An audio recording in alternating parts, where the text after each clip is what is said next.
I just had to let you know you're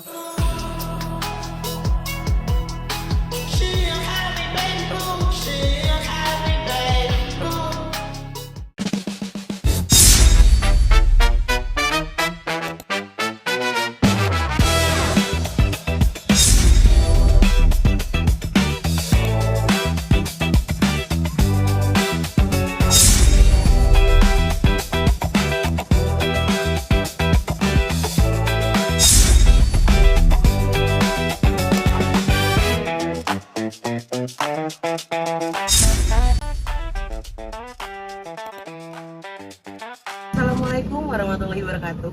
Perkenalkan, saya Nurul Intan Nabila dari kelompok 4. Pada hari ini, saya selaku moderator akan memimpin jalannya presentasi pada siang ini.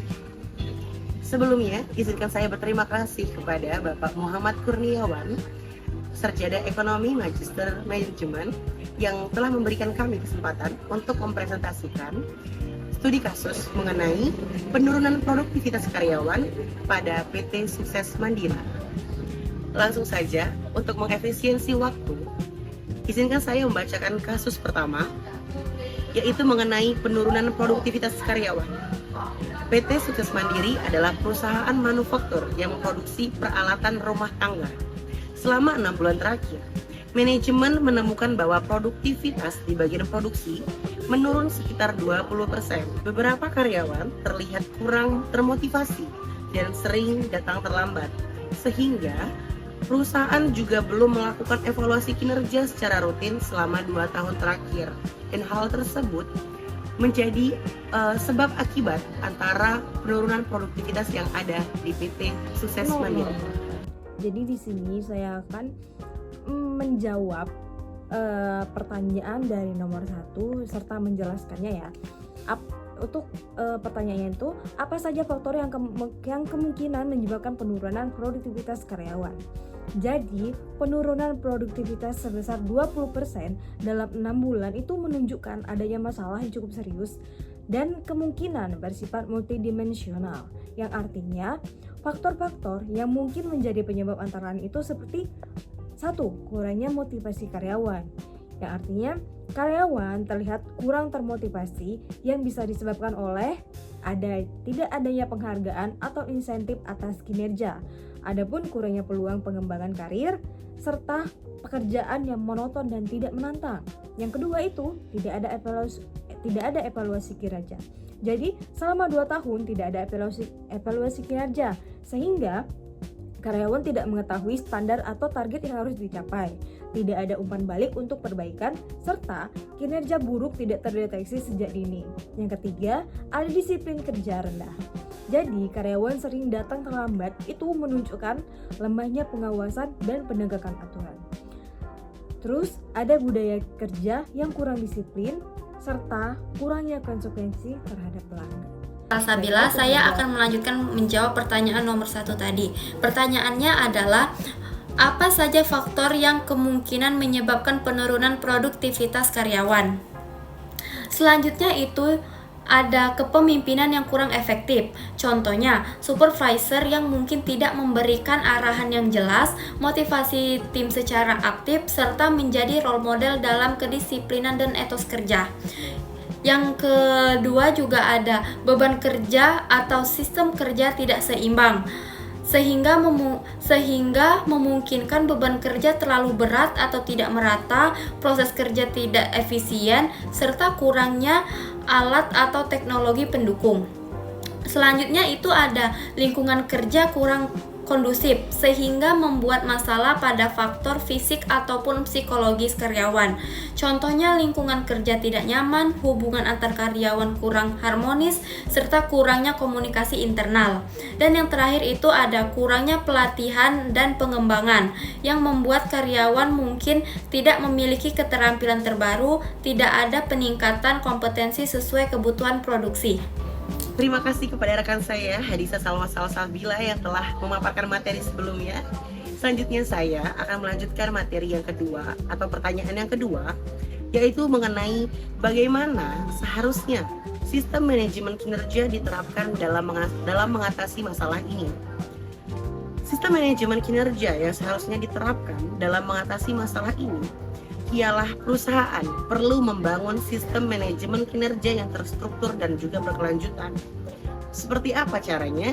Yang pertama, adanya penetapan tujuan yang jelas atau goal setting menggunakan prinsip SMART: spesifik, jelas; measurable, terukur; achievable, dapat dicapai; relevan; dan juga time bound atau berbatas dengan waktu.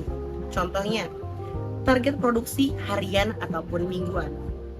Yang kedua, adanya evaluasi kinerja secara berkala. Yang pertama, lakukan evaluasi secara rutin, baik secara bulanan ataupun kuartal.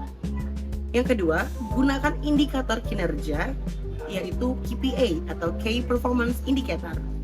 Yang ketiga, melibatkan diskusi yang aktif, baik secara dua arah ataupun secara global dengan menggunakan gaya kepemimpinan kolaborasi, yang dimana adanya hubungan internal dengan baik antara atasan dan juga karyawan.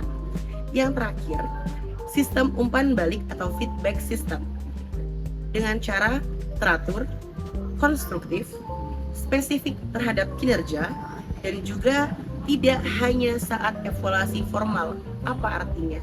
Artinya, terstruktur tersebut dengan cara yang spesifik bukan hanya saat adanya masalah, melainkan adanya komunikasi aktif antara atasan dan juga karyawan.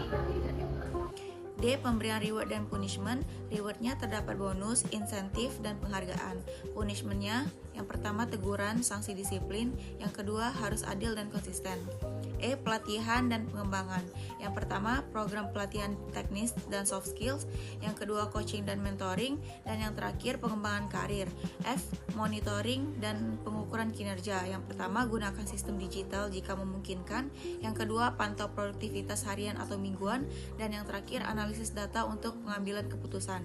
G. Membangun budaya kinerja tinggi, menanamkan nilai.